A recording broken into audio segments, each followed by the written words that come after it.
Assalamualaikum warahmatullahi wabarakatuh. Saya Nur Amanda Faidah dengan NIM 2002112230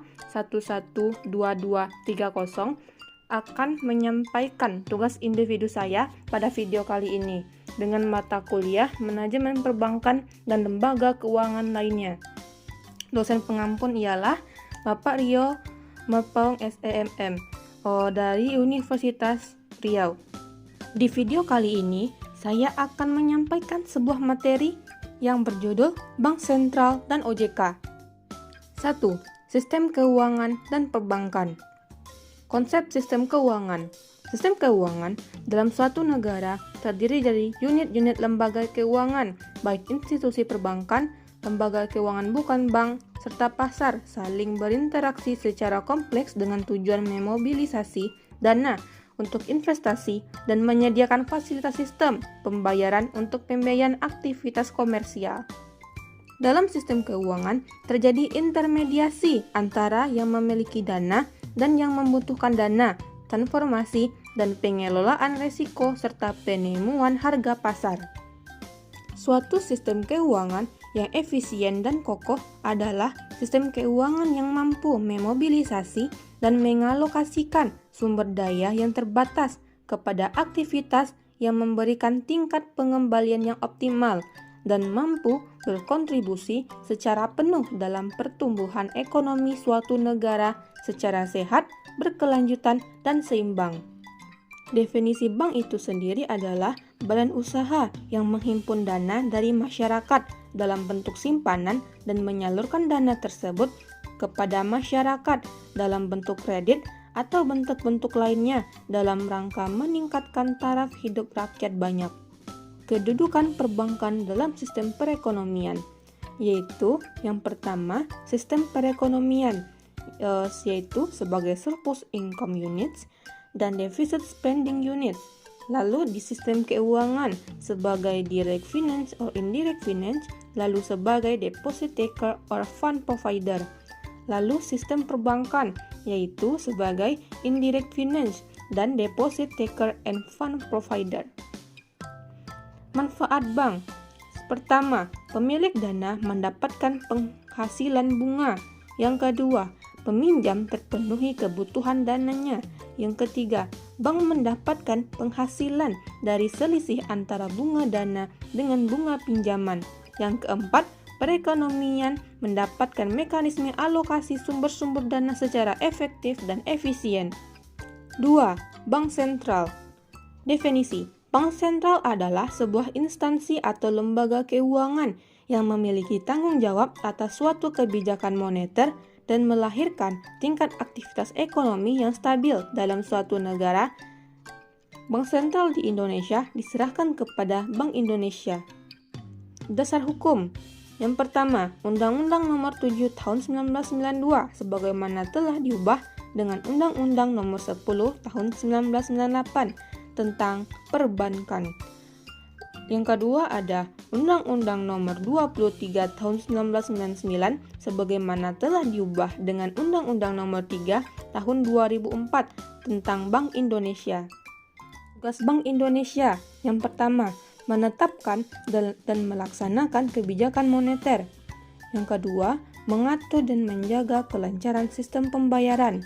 Yang ketiga, mengatur dan mengawasi perbankan. Dan yang terakhir, mencapai dan memelihara kestabilan nilai rupiah. Kebijakan moneter. Bank Indonesia memiliki kewenangan untuk melaksanakan kebijakan moneter melalui penetapan sasaran moneter dengan memperhatikan sasaran laju inflasi. Inflasi ialah suatu keadaan di mana jumlah uang beredar melampaui jumlah kebutuhan uang yang diperlukan untuk jalannya perekonomian suatu negara. Keadaan ini ditandai dengan turunnya nilai beli dari mata uang negara yang bisa dan diikuti dengan kenaikan harga barang-barang secara umum dalam masa atau periode tertentu. Bank Indonesia dapat melakukan upaya pengendalian moneter antara lain melalui yang pertama, operasi pasar terbuka seperti lelang SBI. Yang kedua, penetapan tingkat diskonto. Yang ketiga, penetapan cadangan wajib minimum. Yang keempat, pengaturan kredit atau pembiayaan. Cara-cara pengendalian moneter juga dapat dilaksanakan berdasarkan prinsip syariah. Sistem pembayaran. Bank Indonesia bertugas mengatur dan menjaga kelancaran sistem pembayaran secara tunai dan non-tunai. Dalam hal pembayaran tunai, Bank Indonesia merupakan satu-satunya lembaga yang berwenang mengatur dan mengedarkan uang rupiah, serta mencabut, menarik, dan memusnahkan uang dari peredaran. Dewan Gubernur. Bank Indonesia dipimpin oleh Dewan Gubernur yang dibantu oleh seorang deputi gubernur senior sebagai wakil, serta 4-7 deputi gubernur.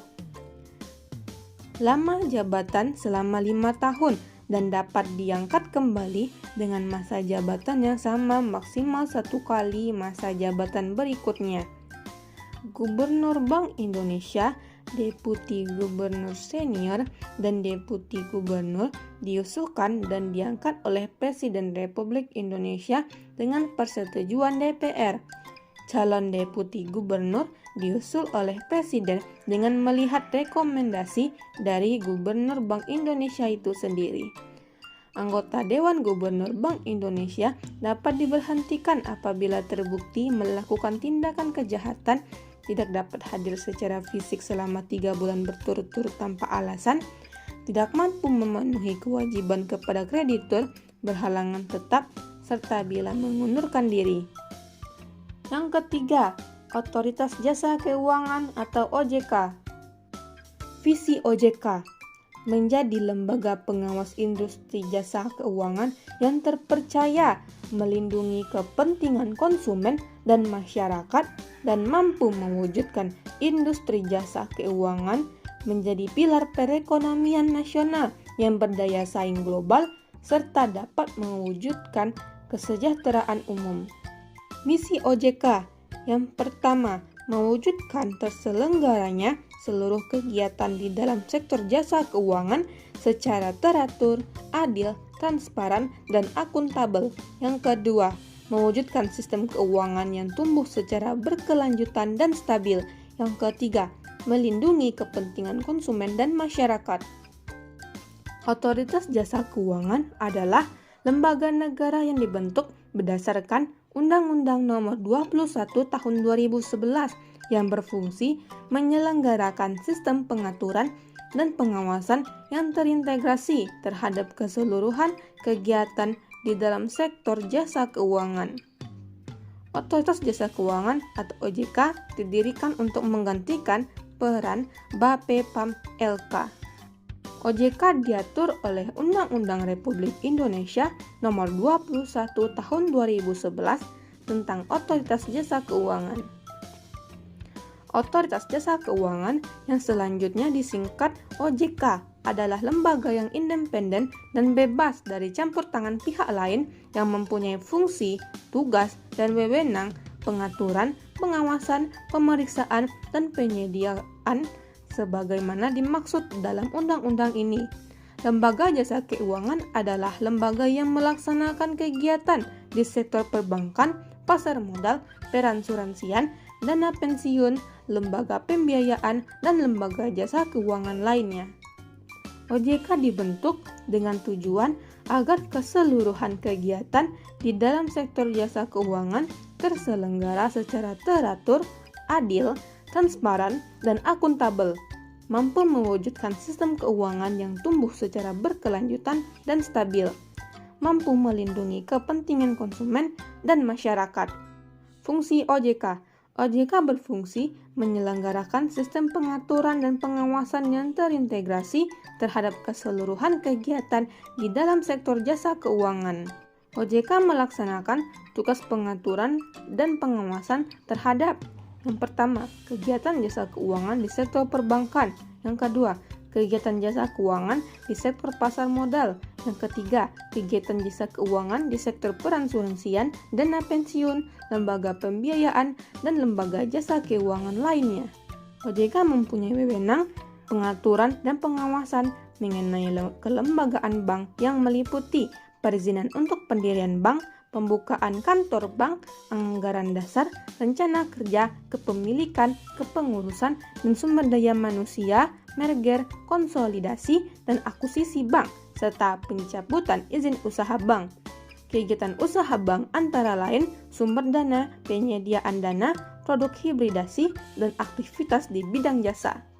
OJK mempunyai wewenang pengaturan dan pengawasan mengenai kesehatan bank yang meliputi likuidasi, rentabilitas, solvabilitas, kualitas aset, rasio kecukupan modal minimum, batas maksimum pemberian kredit, rasio pinjaman terhadap simpanan, dan pencadangan bank, laporan bank yang terkait dengan kesehatan dan kinerja bank, sistem keuangan informasi debitur, pengujian kredit atau kredit testing, dan standar akuntansi bank. OJK mempunyai wewenang pengaturan dan pengawasan mengenai aspek kehati-hatian bank meliputi manajemen risiko, tata kelola bank, prinsip mengenai nasabah dan anti pencucian uang, pencegahan pembiayaan terorisme, dan kejahatan perbankan. Kelembagaan yang pertama, OJK merupakan lembaga pengawasan sektor jasa keuangan. Yang kedua, independen. Yang ketiga, berkedudukan di ibu kota negara. Yang keempat, berkantor di dalam dan luar negeri. Perbedaan Bank Indonesia dengan OJK. Yang pertama, Bank Indonesia akan berfokus pada menjaga kestabilan nilai rupiah, sedangkan OJK berfokus pada pengaturan dan pengawasan industri jasa keuangan di Indonesia. Bank Indonesia mengatur perbankan secara makro melalui berbagai peraturan Bank Indonesia, surat edaran, dan undang-undang yang berdampak secara langsung maupun tidak langsung terhadap kestabilan moneter. OJK akan mengatur perbankan secara langsung atau mikro melalui kegiatan pengawasan, peraturan OJK, surat edaran, dan undang-undang yang berdampak terhadap perbankan. 3. Nasabah yang mengalami keluhan terhadap pelayanan terkait industri jasa keuangan dapat melaporkannya ke OJK, bukan Bank Indonesia, termasuk keluhan terhadap pelayanan bank, leasing, pasar modal, hingga investasi bodong. Karena salah satu tugas utama OJK adalah melindungi kepentingan konsumen dan masyarakat. 4. Per 1 Januari 2018, Bank Indonesia Checking akan dialihkan ke SLIK OJK, Sistem Layanan Informasi Keuangan OJK. Thank you for watching and see you in next video. Bye-bye.